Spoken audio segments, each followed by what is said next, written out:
Une petite chose que l'on pourrait retenir, hein, il faut vraiment avoir l'excellence sur ce chantier et ne pas se contenter du minimum. Vraiment, et ce qui mérite d'être fait, mérite d'être bien fait, surtout sur ce chantier où il faut vraiment donner le meilleur de soi-même.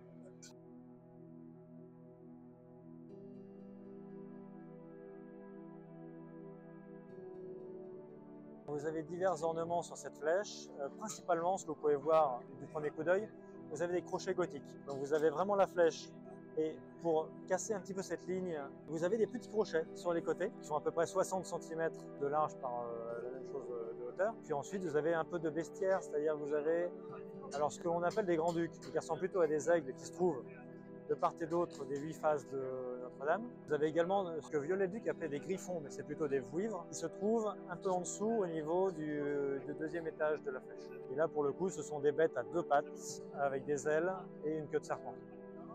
Sur cette partie-ci, nous avons une face du fût de la flèche. On est vraiment sur la base de la flèche, le raccord avec les différents versants entre la nef, les transepts et le chœur. On est vraiment sur cette base verticale. Vous avez vraiment la couverture en plomb, qui est raccordé par des joncs enroulés sur eux-mêmes et des petites fenêtres de voir clair à l'intérieur qu'on appellera des quadrilobes. Toutes ces feuilles de plomb sont embouties sur des moulures en bois qui se trouvent en dessous.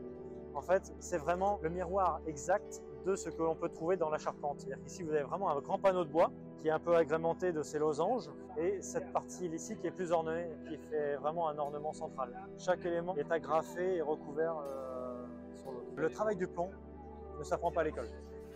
Vous n'avez pas de thématique plomb lorsque vous faites vos diplômes en couverture. La seule façon de l'apprendre, ce sont tous les anciens qui vous montrent comment faire ceci ou cela, avec les différentes techniques souvent ancestrales, parfois des nouvelles, des astuces, toutes les petites choses qui pourraient vous faire gagner un petit peu de temps ou vous faciliter la vie.